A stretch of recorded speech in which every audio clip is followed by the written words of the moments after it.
The morning sun slipped through the blinds as Detective Renee Carter pinned her badge to her belt. She paused to study it, running her thumb over the metal surface that had become more than just a symbol of authority. It was her shield, her identity. 15 years on the force had taught her that with this badge came a certain power, the kind that made people listen when she spoke, the kind that opened doors, the kind that over time had made her believe she could never be wrong. She grabbed her coffee and headed out the door of her modest apartment. The city was just waking up, but Renee had already been awake for hours, reviewing case files from the comfort of her kitchen table. Sleep had become less important than solving cases. At least that's what she told herself whenever she woke up at 4 a.m. with her mind racing. The precinct buzzed with the usual morning activity. Officers shuffled in for shift change. The phones rang with new reports and the smell of cheap coffee filled the air. Renee moved through it all with the confidence of someone who belonged, who had earned her place. Junior officers stepped aside as she walked by, offering respectful nods that she barely acknowledged. "Morning, Detective," called out Officer Tran from the front desk. Renee raised her coffee cup in greeting without breaking stride. Captain Daniels was waiting for her in his office, a folder already open on his desk. He had been her supervisor for the past 5 years, and although they butted heads occasionally, he respected her work ethic and her results. "Got something special for you," he said as she took a seat. "The Thompson case. High profile. Commissioner's breathing down my neck to get this one wrapped up clean and quick." Renee flipped through the file. A jewelry store robbery gone wrong. The owner had been shot, not fatally, but enough to make headlines. The wealthy neighborhood was demanding answers, and politicians were promising swift justice. "I'll have someone in custody by the end of the week," she said, scanning the preliminary reports. The captain leaned back in his chair. "That's why I'm giving it to you. Your conviction rate is the best in the department." Renee didn't smile at the compliment. She didn't need to. They both knew her record. 93% of her cases ended in convictions. It wasn't just luck or skill. She had a system, a way of building cases that prosecutors loved. Clean, tight, convincing. She knew how to get witnesses to say what juries needed to hear. She knew which details to emphasize and which to downplay. Some called it crafting a narrative. She called it doing what it took to put criminals behind bars. "The security footage is grainy," she noted, studying a still image from the store's camera. "But we've got enough to work with." The captain nodded. "I trust you'll figure it out. Just keep me updated." Back at her desk, Renee pinned the security images to her bulletin board. The suspect wore a hoodie pulled low, face barely visible. Dark skin, average height, probably male based on the build. Not much to go on, but she'd worked with less. Detective Rivera dropped into the chair beside her desk. They'd been partners for 3 years, though partners might be stretching it. Rivera mostly followed her lead, helped with legwork, and stayed out of her way when she was building a case. "Heard you got the Thompson case," he said, offering her a donut from a box he carried. She shook her head. "The lieutenants assigned me to assist." "What's our first move?" "Our first move is to canvass the area again," she said, tapping a map she'd marked with concentric circles around the crime scene. "Someone saw something. We just need to ask the right questions." Rivera nodded, already used to how she operated. "I'll start with the businesses across the street, and I'll talk to Thompson again. His statement feels incomplete." 3 hours later, Renee sat across from Mr. Thompson in his hospital room. The jewelry store owner was in his 60s, thin and pale against the white sheets, with a bandage wrapped around his shoulder where the bullet had gone through. "I know you've been through this already," she said, her voice gentle but firm, "but I need you to walk me through it one more time. Every detail matters." Thompson sighed, wincing slightly as he shifted position. "Like I told the officers yesterday, it happened so fast. He came in right before closing. I thought he was a customer at first." "And you're sure it was a man?" Renee pressed. "Yes. I think so." The build, the voice, though he didn't say much. "What exactly did he say?" "Just open the register and don't move, that's it." He seemed nervous, kept looking around.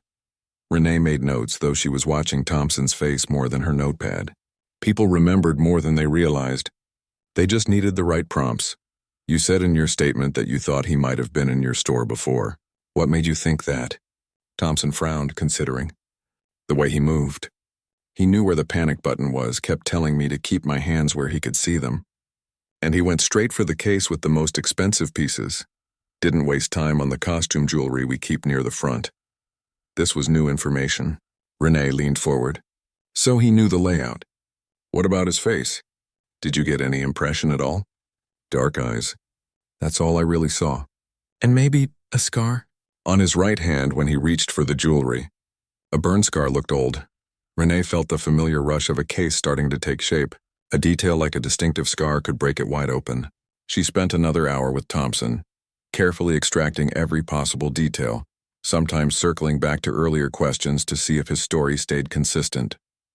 By the time she left, she had 3 pages of notes and a clearer picture of their suspect. Back at the precinct, she updated the case board. Rivera had returned as well, with statements from 6 businesses near the crime scene. Got something interesting, he said, pointing to his notes. The barista at the coffee shop across the street remembers a guy hanging around for about an hour before the robbery. Said he kept looking at his phone, seemed on edge. She noticed because he only ordered a small coffee but took up a table during their busy time.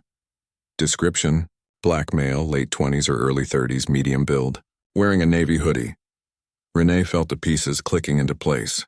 Did she notice his hands? Rivera looked surprised. Actually, yes. She mentioned he paid with cash and she noticed a scar on his hand. How did you know? Thompson mentioned a scar too. She pinned a note to the board. Let's get the barista to look at some photos, see if we can get an ID. By the end of the day, Renee had developed a solid profile of their suspect. Male, black, around 30, with a distinctive burn scar on his right hand, familiar with the jewelry store layout, possibly a regular customer, or someone who had cased the place multiple times. The lab had also found a partial fingerprint on the doorframe that hadn't been processed in the initial sweep. As other detectives began to head home, Renee stayed poring over the criminal database, searching for anyone matching their suspect description with a history of similar crimes.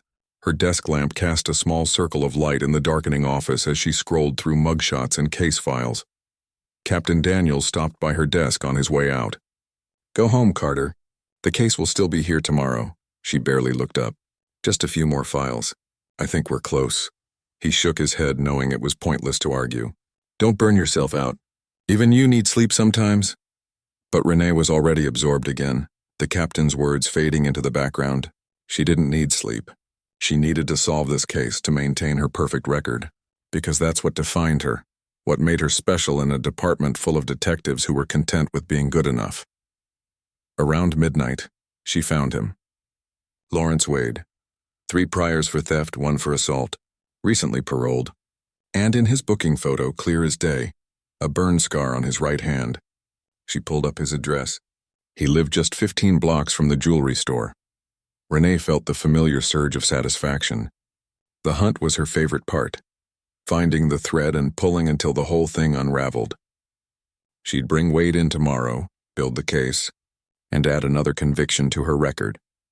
As she finally drove home in the early morning hours, streetlights casting intermittent shadows across her tired face, Renee thought about what the captain had said about her conviction rate.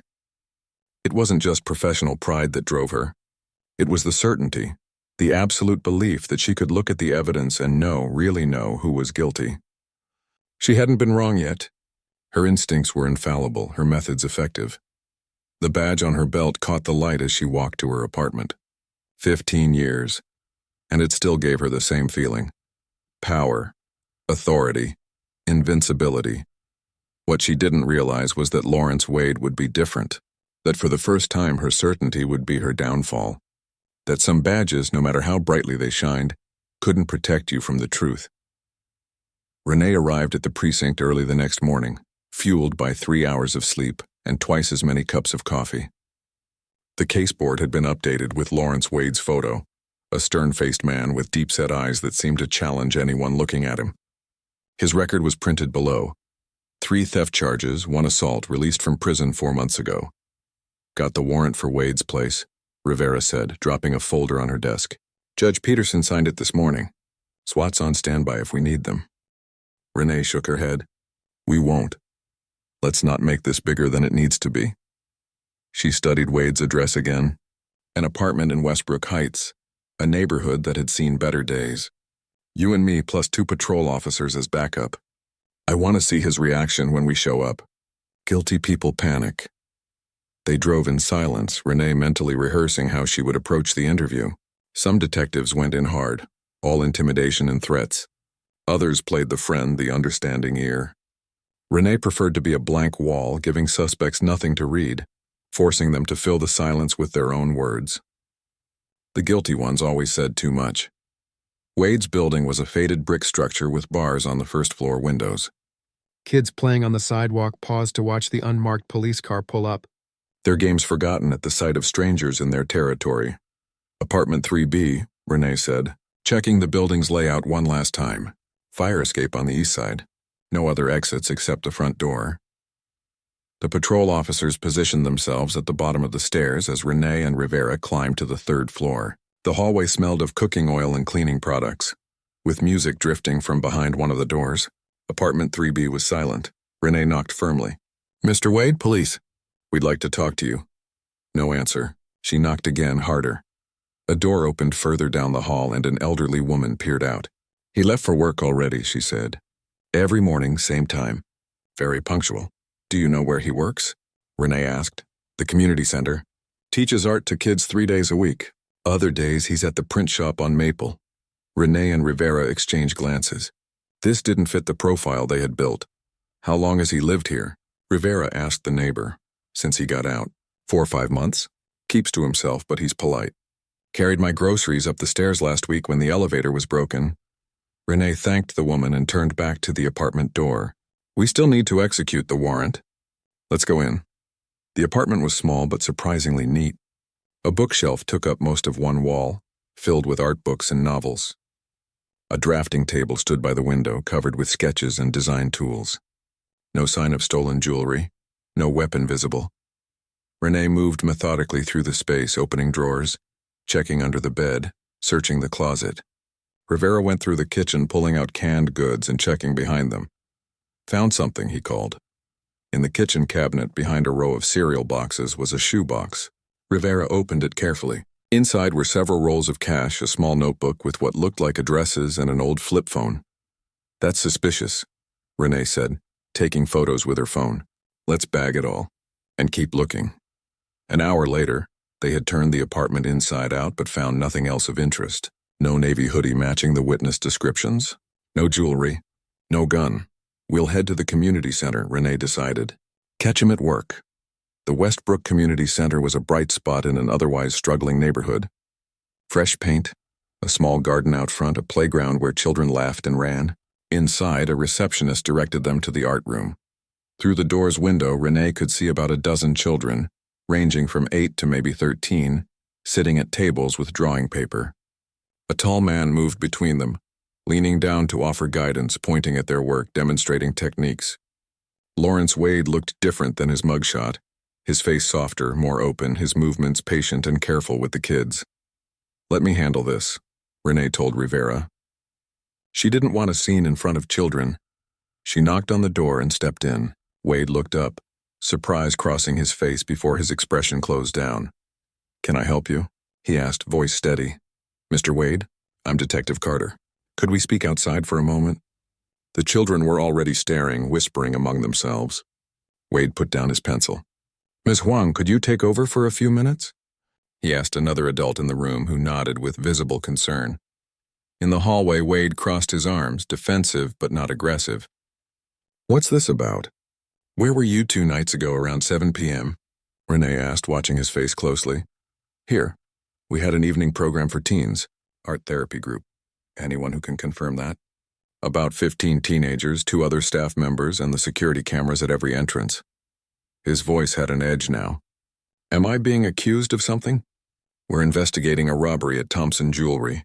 A witness described someone with your build, and we know you have a record." Wade's jaw tightened. "I've been out for 4 months. Clean the whole time. I check in with my parole officer weekly. I don't know anything about a robbery. We found cash hidden in your apartment. Care to explain that?" "You were in my apartment?" His voice rose slightly before he controlled it. "That's my savings. I don't trust banks after what happened last time. I was locked up and couldn't make payments. They took everything. Renee pressed harder. What about the notebook with addresses? Planning your next targets? Those are galleries and art supply stores. I'm trying to get my work shown, maybe sell some pieces. Wade's eyes narrowed. You're fishing. You don't have anything real. He was right, and it irritated her. We'd like you to come to the station to answer some more questions. Am I under arrest? Not at this time. Then I'll come after my class. These kids are counting on me. There was something in his voice, not defiance exactly, but a quiet dignity that caught her off guard. 3 o'clock, she conceded. Don't make us come looking for you. As they left, Rivera looked troubled. He doesn't seem like our guy. They never do, Renee said, but a small doubt had crept in. She pushed it away. The evidence points to him. Let's see what the lab finds on that phone and in the notebook. Back at the precinct, Renee added the new information to the case board. The shoebox contents had been logged into evidence. The lab was processing the phone, but it appeared to be a burner. No contacts, just a few cryptic text messages about meeting times. At precisely 3 o'clock, Wade walked into the precinct, accompanied by a woman who introduced herself as Gabriela Lopez, his parole officer. Lawrence has been exemplary since his release, Lopez stated firmly. Full compliance, steady employment, community service beyond his requirements. Whatever you think he did, you're barking up the wrong tree. Renee led them to an interview room where Wade sat calmly, hands folded on the table. For 2 hours, she questioned him about his movements, his finances, his associates. He answered everything directly without hesitation or contradiction. Show me your hands, she finally demanded. Wade held them out.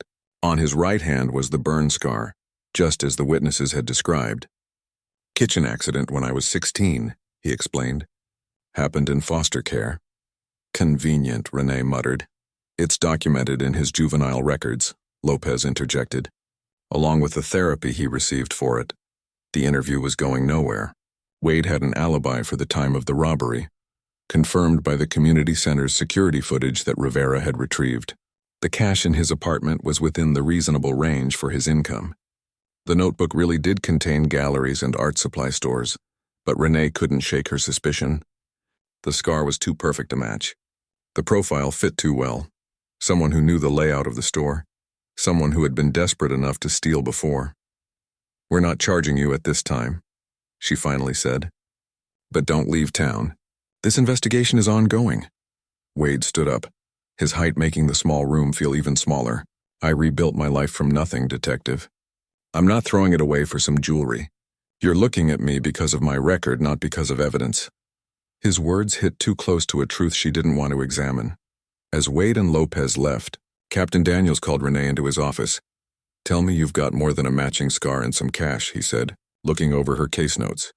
His alibi checks out for now, but I'm not convinced. People lie. Footage can be doctored. He's hiding something, I can feel it. The captain studied her for a long moment. You've got good instincts, Carter, but don't let them blind you. If Wade isn't our guy, we're wasting time that could be spent finding who really did this. Give me 48 hours, she insisted. I'll connect him to the crime scene. She returned to her desk, staring at the case board. Something was missing. Some piece that would make it all fit together. She wouldn't let this one slip away. Her perfect record would remain intact. What Renee didn't realize was that her determination to close the case was leading her down a dangerous path. One where the truth mattered less than being right. And Lawrence Wade, with his steady gaze and rebuilt life, was about to become a test she never expected to face. The next morning, Renee stared at the evidence wall, coffee growing cold in her hand.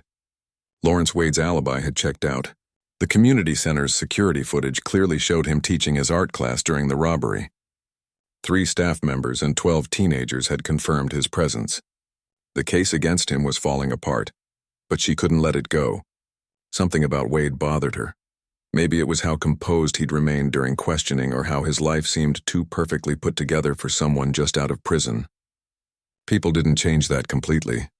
Lab results came back on the partial print from the jewelry store, Rivera said, dropping a folder on her desk. No match to Wade. Renee flipped through the report, frustration building. What about the phone we found in his apartment? Nothing suspicious. Just messages about art supplies and class schedules. She tossed the folder aside. He's covering his tracks. Maybe he had a partner who did the actual robbery while he set up his alibi. Rivera hesitated. Carter, I think we need to look at other suspects. The evidence just isn't there. The evidence is that he has a history of theft, knows the area, and has a distinctive scar that matches our witness descriptions. Renee snapped. We're missing something. She grabbed her jacket. I'm going to talk to the jewelry store owner again. Maybe there's a connection to Wade we haven't found yet. At the hospital, Mr. Thompson was preparing to be discharged. His arm was in a sling and his face looked drawn from pain medication. Mr. Thompson, I need to ask you a few more questions, Renee said, helping him gather his belongings. I want you to look at a photo. She showed him Wade's picture. Have you ever seen this man before? Maybe as a customer? Thompson studied the photo, brow furrowed. He does look familiar, but I can't place him. He handed the photo back. I see hundreds of people every month in the store. Take your time. It's important. Thompson closed his eyes, concentrating. Wait, yes. He came in maybe 2 months ago, looking at engagement rings. He didn't buy anything, said he was just getting ideas, comparing prices. Renee felt a surge of satisfaction. Finally, a connection. Are you sure it was him? Pretty sure. He had that same scar on his hand. I remember because he was very careful handling the rings, like he was afraid of scratching them. She drove back to the precinct, energy renewed. This was the link she needed. Wade had been in the store, casing it before the robbery. The perfect alibi during the actual crime meant nothing if she could prove premeditation. At her desk, she pulled up Wade's visitor log from prison. Among the sparse list of names was a woman who had visited regularly during his last 6 months inside, Tanya Wilson. Run a background check on her, Renee told Rivera. And find out where she was during the robbery. While Rivera made calls, Renee dug deeper into Wade's past cases. His last conviction had been for assault, a fight outside a bar that had left another man with a broken jaw. But reading between the lines of the police report, Renee noticed something odd. The victim had been dating Wade's ex-girlfriend. The charge had been reduced from felony to misdemeanor as part of a plea deal, a crime of passion, not calculation. Not the profile of someone who would carefully plan a jewelry store robbery. Her phone rang. It was the lab. Detective Carter, we found something on that burner phone. There's a deleted text that we recovered. Gallery confirmed for May show. Need new pieces by Friday. Sent 3 days before the robbery. That's it? No mention of the jewelry store? No plans? Nothing like that. Looks like it was really just about art shows. Renee hung up, disappointed. The case was slipping through her fingers. Rivera returned with information on Tanya Wilson. She's clean. Works as a counselor at a re-entry program for ex-cons. That's how she met Wade, and she has a solid alibi for the robbery. She was teaching a class at the community college. 20 students and a department head can verify. So she's not the partner, Renee muttered. Keep digging. There has to be someone. Captain Daniels appeared beside her desk. Carter, we need to talk. In my office. His tone made her stomach tighten. She followed him and closed the door behind her. The commissioner called, he said without preamble. They want an arrest in the Thompson case by the end of the week. I'm close. No, you're not. You've been fixated on Wade despite mounting evidence that he's not our guy. Meanwhile, we have new reports of similar robberies in the next district over. 3 jewelry stores in the past month, same MO. He pushed a file across the desk. Inside were police reports and security stills from other robberies.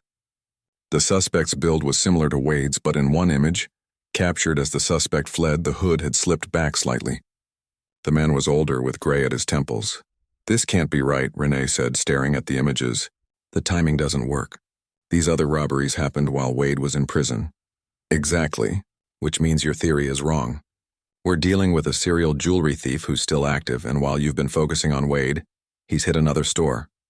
Renee felt the ground shift beneath her. For the first time in years, she had made a serious misstep, had allowed her instincts to lead her astray. I want you to hand the case to Rodriguez, the captain continued. He's been working the other robberies and has a better handle on the pattern. You're taking me off the case? The words felt like stones in her mouth. I'm reassigning you. There's a difference. His voice softened slightly. Look, Carter, you're one of my best detectives, but everyone has blind spots. This time yours led you down the wrong path. She walked out of his office in a daze. At her desk, she slowly began gathering her case notes to hand over. Each page represented hours of work, all pointed in the wrong direction. All because she had been so certain of Wade's guilt that she'd ignored evidence to the contrary. Her phone rang again. The hospital. Thompson had collapsed after being discharged, his wound bleeding internally. He was in surgery now. Renee hung up, guilt washing over her. She had pushed an injured man to remember details, focused on building her case rather than on his well-being. As she was boxing up the last of her notes, a message came in from an officer at the front desk. Lawrence Wade was there asking to speak with her. She found him waiting in the lobby, a portfolio under his arm. He looked tired but resolute. "Mr. Wade," she said stiffly, "I didn't expect to see you again. I came to show you something." He opened the portfolio and removed several sketches. "These are designs I've been working on for my first gallery show. Jewelry designs." Renee looked at the drawings. Intricate, detailed work showing necklaces, rings, and bracelets from multiple angles. They were good. Professional quality. "That's why I was in Thompson's store 2 months ago," Wade continued. "Research. I wanted to see how real pieces were constructed, what materials they used. I'm trying to break into the business legitimately." She studied his face, looking for deception, but found none. "Why tell me this now?" "Because my parole officer told me you're still investigating me." "That you believe I had something to do with the robbery. I can't have this hanging over me, detective. My show opens next month. It's my chance to start over." Renee felt a strange mix of emotions, embarrassment, relief, and a growing sense that she had almost ruined an innocent man's life because she couldn't admit she was wrong. "The case has been reassigned," she said finally. "You're no longer a person of interest." Relief washed over his face. "Thank you for telling me that." As he turned to leave, Renee found herself saying, "Your work is good. The designs, I mean." Wade paused. "Thanks, art saved me in prison. Gave me something to focus on besides anger." After he left, Renee sat at her desk for a long time, staring at the now empty caseboard. Her perfect record was intact. Technically, she hadn't made a formal accusation against Wade, hadn't brought charges that wouldn't stick. But she knew the truth. She had been wrong, dangerously wrong, and only luck had prevented her from destroying a man's hard-won second chance. That night, she couldn't sleep. Images kept flashing through her mind. Wade's steady gaze as he answered her questions, the teenagers in his art class, the scar on his hand that had seemed like such damning evidence but was just a childhood injury. She had built an entire case on circumstantial evidence and her own certainty. Her phone buzzed with a text from Rivera. "Rodriguez made an arrest in the Thompson case. Career criminal named Fletcher. Had the stolen jewelry in his apartment and matched the new security footage. Confessed to all 4 robberies." Renee put down the phone without responding. Her badge, which had always felt like a shield, now seemed heavier on her belt. For the first time, she wondered what else she might have missed over the years. What other assumptions she had made that went unchallenged because of her reputation, her conviction rate, her unwavering belief in her own judgment. The case was solved. But something inside her had broken open, a crack in the armor of certainty she had built around herself. And through that crack, doubt was beginning to seep in. 3 weeks after the Thompson case closed, Renee sat in the back row of a small art gallery, feeling distinctly out of place among the crowd of artists and art lovers. Soft jazz played in the background as people moved from piece to piece, wine glasses in hand, murmuring appreciatively. She hadn't planned to come to Lawrence Wade's show, but the invitation had appeared on her desk with no explanation, just a simple card with the gallery address and time. She'd almost thrown it away, but something had stopped her. Maybe curiosity, maybe a need for closure, or maybe a desire to see for herself that Wade was truly building the life he claimed. His jewelry designs were displayed on white pedestals throughout the room, delicate wire structures wrapped around rough stones, metal pieces that looked both ancient and modern. Each one was accompanied by a sketch showing the design process. Wade stood near the center of the gallery, dressed in a suit that looked borrowed, talking animatedly with a gray-haired woman who was nodding with interest. He hadn't noticed Renee yet, and she was content to observe undetected. "First time at one of our shows?" a voice asked beside her. A young woman with bright blue hair offered her a glass of wine. "Yes," Renee replied, accepting the drink. "I know the artist. Lawrence is amazing, isn't he? His story is so inspiring. From prison to professional artist in less than a year. We're hoping to feature his work permanently. Renee nodded, not trusting herself to speak. Across the room, Wade finally spotted her. His expression flickered with surprise before he excused himself from his conversation and made his way over. "Detective Carter," he said, stopping a few feet away. "I wasn't sure you'd come." "I almost didn't," she admitted. "Your work is impressive." "Thank you." He hesitated, then gestured to a door at the back of the gallery. "Could we talk privately for a moment?" They stepped into a small office cluttered with shipping materials and catalogs. Wade leaned against a desk, arms crossed loosely. "I've been thinking about you," he said, surprising her. "About what happened?" Renee stiffened. "I was doing my job, I know. That's not why I asked you here." He picked up a small box from the desk and handed it to her. "This is for you." Inside was a pendant, a polished piece of blue stone wrapped in silver wire, hanging from a simple chain. "I don't understand," she said, staring at it. "It's lapis lazuli. Supposedly it helps people see the truth." A hint of a smile crossed his face. "I thought it was fitting." Renee felt a rush of conflicting emotions. Shame, defensiveness, confusion. "Why would you give me anything? I almost ruined everything you've built." "But you didn't, you stopped. That counts for something." He took a deep breath. "Look, I've met plenty of cops who would have planted evidence or pressured witnesses just to close a case. You didn't do that." "That's a pretty low bar," she said bitterly. "In my experience, it's higher than you think." Wade moved toward the door. "Wear it or throw it away. It's up to you, but I hope you'll stay for the rest of the show." He left her alone in the office, the pendant heavy in her hand. After a moment, she slipped it into her pocket and returned to the gallery. She stayed another hour, watching Wade in his element, passionate about his art, respected by the people around him. It was hard to reconcile this man with the criminal she had been so certain he was. The realization was uncomfortable, forcing her to question judgments she had made throughout her career. The next morning, Renee was called into Captain Daniel's office. A sense of dread built as she walked through the precinct, aware of eyes following her. Something had changed. The usual respectful nods were replaced with awkward glances. The captain wasn't alone. A woman in a sharp suit sat across from him, a legal pad in front of her. "This is Patricia Hernandez from Internal Affairs," he explained as Renee took a seat. "Detective Carter," Hernandez began without preamble, "we're reviewing several of your past cases after concerns were raised about your investigative methods." "What concerns?" Renee asked, her mouth suddenly dry. "Following the Thompson jewelry store robbery, defense attorney Chen has filed a motion to review the conviction of his client, Darnell Robinson. Robinson was convicted largely on your testimony 3 years ago. Chen claims you manipulated evidence to secure a conviction." Renee felt like the floor was tilting beneath her. The Robinson case had been straightforward. A gas station robbery where she'd matched shell casings to a gun found in the suspect's car. "That's ridiculous. The evidence was solid." "Maybe," Hernandez conceded, "but Chen has submitted a brief detailing what he calls a pattern of confirmation bias in your cases.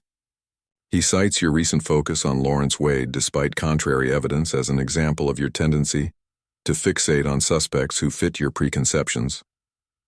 Captain Daniels looked uncomfortable. "Robinson's case is just the first. Chen is planning to challenge 3 more convictions you secured." "Based on what?" Renee demanded, anger rising to mask her fear. Hernandez flipped through her notes. "Inconsistencies in witness statements that were smoothed over in your reports. Evidence that might have pointed to alternative suspects but wasn't pursued. And in the Williams case, lab results that weren't disclosed to the defense." "That was an oversight," Renee protested. "The results came back after charges were filed. They didn't change the fact that Williams was guilty. Perhaps, but it's enough to warrant a review." Hernandez closed her notebook. "You're not being suspended, detective, but you will be reassigned to desk duty while we conduct our investigation." After Hernandez left, Renee remained in the captain's office, stunned. "This is a witch hunt. Chen is just trying to get his clients off." "Maybe," the captain said, rubbing his temples. "But I've looked at what he submitted, Carter. Some of his points have merit. So you believe I falsified evidence? That I put innocent people in prison? I believe you're a good detective who sometimes sees what you expect to see."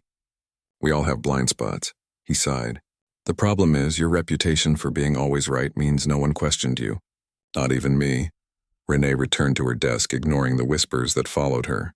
Her phone showed 3 missed calls from Rivera and a text. "Heard about IA, let me know if you need anything." She didn't respond. Instead, she pulled up the case files for the 4 convictions being challenged. She hadn't looked at them in years, secure in the knowledge that justice had been served. Now, reading through her own reports with new eyes, she began to see what Chen had found. Moments where she'd made leaps in logic, where she'd interpreted evidence to fit the narrative she'd already constructed. In the Robinson case, she'd dismissed an alibi witness as unreliable because the woman had a drug charge in her past. In the Williams case, those undisclosed lab results showed the blood type didn't match perfectly, a small discrepancy she'd attributed to contamination. None of it had seemed significant at the time. She'd been so certain of guilt that these details had seemed like minor obstacles to overcome, not warning signs to heed. Her desk phone rang, startling her from her thoughts. It was the front desk. "Detective Carter? There's someone here to see you." "Mr. Lawrence Wade." Renee froze. What could he possibly want now? Wade was waiting in the visitor area, the same portfolio under his arm. When he saw her, he stood up. "I won't take much of your time," he said. "I just wanted to return this." He handed her a folder. Inside was the photo she had shown Mr. Thompson, the one that had led the store owner to remember Wade as a customer. "Thompson called me," Wade explained. "Wanted to apologize. Said he wasn't really sure he'd seen me in his store. But you kept showing him my picture, asking if it could be me. He felt pressured to say yes." Renee felt the blood drain from her face. "I didn't pressure him. I just asked the same question different ways until you got the answer you wanted." Wade finished for her. "I know how it works, Detective. I've been on the receiving end before." She wanted to deny it, but the words stuck in her throat. Because he was right. She had shown Thompson the photo multiple times, had phrased her questions to lead him toward identifying Wade. "I'm not here to cause trouble," Wade continued. "Thompson feels bad about it, and I told him it's okay. People make mistakes, but I thought you should know." "Why tell me this now?" she asked. "Why not use it against me?" "Because holding grudges keeps you looking backward. I'm trying to move forward," he shrugged. "And because I think you're already questioning yourself?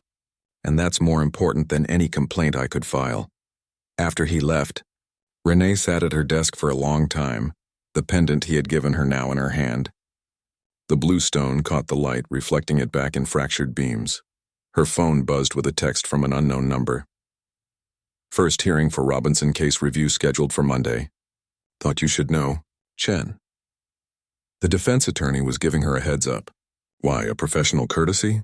Or because he expected her to fight back, to defend her methods? A week ago, she would have done exactly that, would have prepared arguments about her investigation, about Robinson's obvious guilt, would have stood by every decision she'd made. But now, with Wade's words echoing in her mind and the weight of the pendant in her hand, she wasn't sure anymore. Her certainty, once her greatest strength, had become her greatest liability.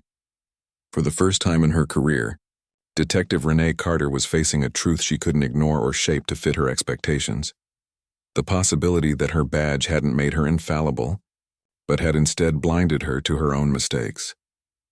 6 months later, Renee sat in the back row of a courtroom, watching as Darnell Robinson's case was formally dismissed. The judge's words echoed in the quiet room. "In light of new evidence and the review of investigative procedures, this court finds that the conviction cannot stand. Robinson, a man in his 30s who had already served 3 years of a 10-year sentence, turned to embrace his mother in the front row. His face showed no anger, just profound relief. He had lost 3 years of his life to a conviction that was now deemed unsound. Renee had expected to feel devastated by this moment. Instead, she felt an odd sense of peace. The truth had finally come to light, not the version of truth she had constructed, but the actual facts of the case. The re-examination of Robinson's case had uncovered what Renee had missed in her original investigation. Security footage from a building 2 blocks from the robbery, showing someone who matched the description of another suspect, walking away from the scene.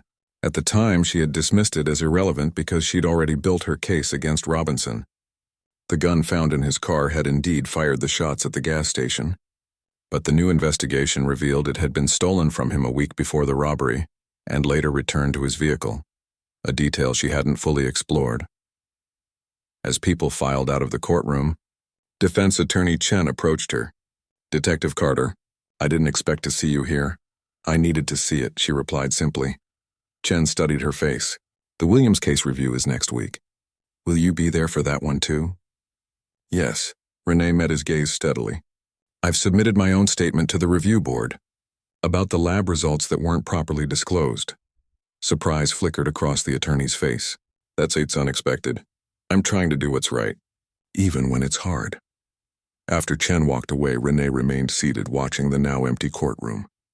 Her career had undergone a seismic shift since the internal affairs investigation began. She was still on desk duty, her case files under intense scrutiny.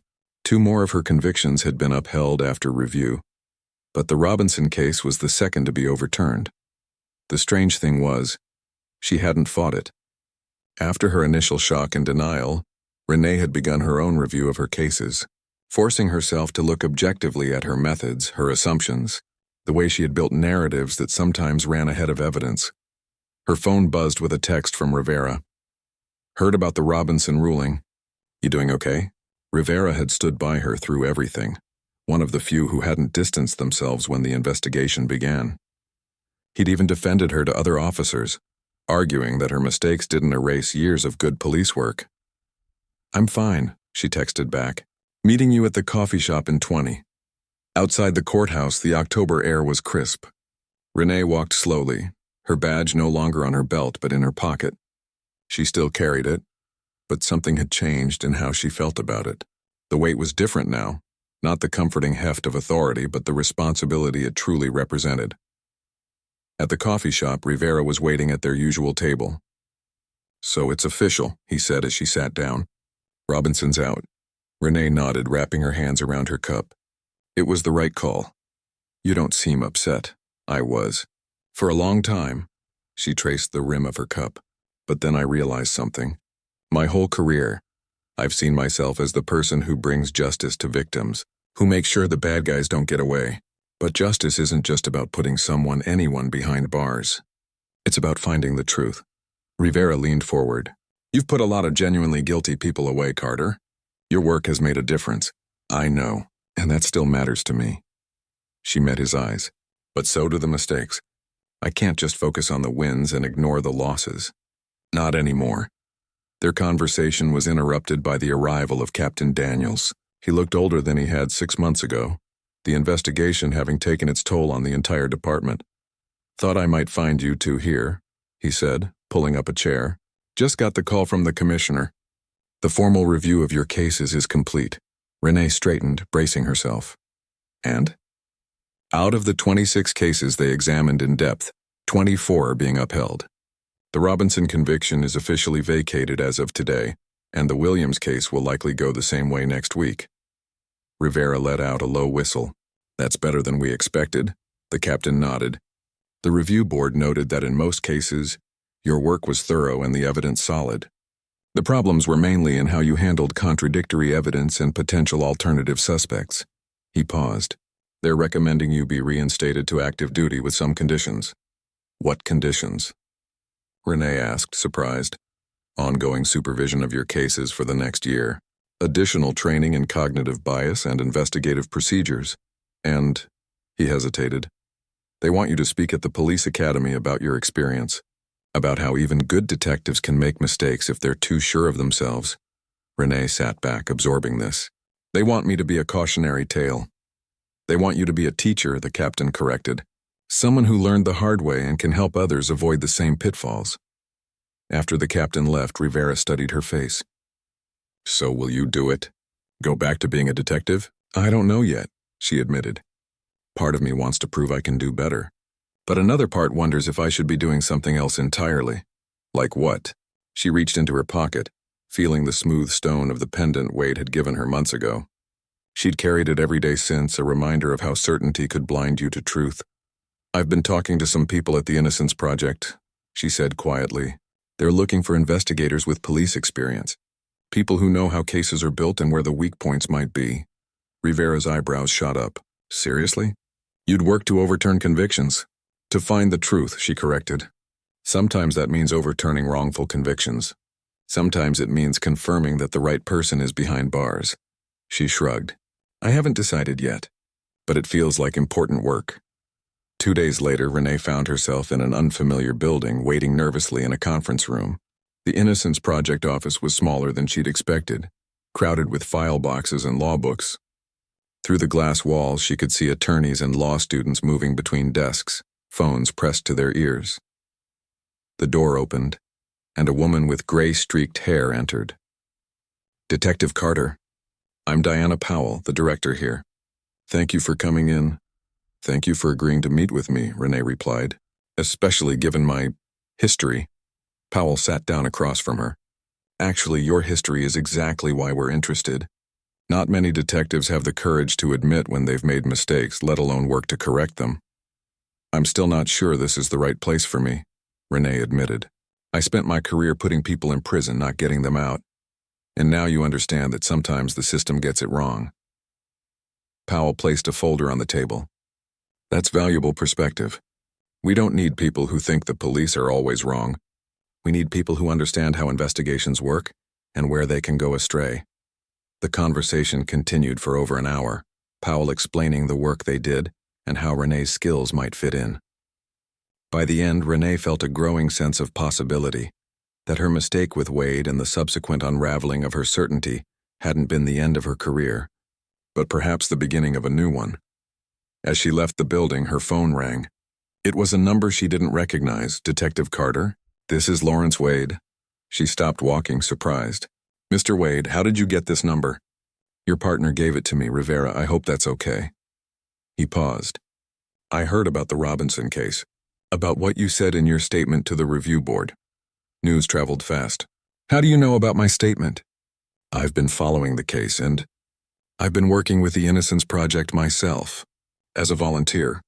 That's actually why I'm calling. Powell told me you met with her today. Renee leaned against a nearby wall, the coincidence almost too much to believe. Small world. Maybe not coincidence, Wade said. Maybe it's where we both needed to end up. Later that evening, Renee stood in her apartment looking at herself in the mirror. Her badge sat on the dresser, no longer pinned to her belt where it had lived for 15 years. Beside it lay the letter she had drafted, not a resignation from the police force, but a request for extended leave while she explored a position with the Innocence Project. Around her neck hung the lapis lazuli pendant, the stone that supposedly helped people see the truth. The truth, she had learned, was rarely as simple or clean as she had once believed. It came in fragments, in contradictions, in evidence that didn't always point in the same direction. Her job, whether as a detective or in whatever role came next, was not to force those pieces into a picture she had already decided on, but to let them show her what was really there. She picked up her badge one more time, feeling its weight. For years, it had made her feel invincible, beyond question or doubt. Now she understood that true strength came not from certainty, but from the courage to question yourself, to admit when you're wrong, and to face the consequences of your mistakes. The badge hadn't made her invincible, but perhaps losing her faith in it had made her something better. Human.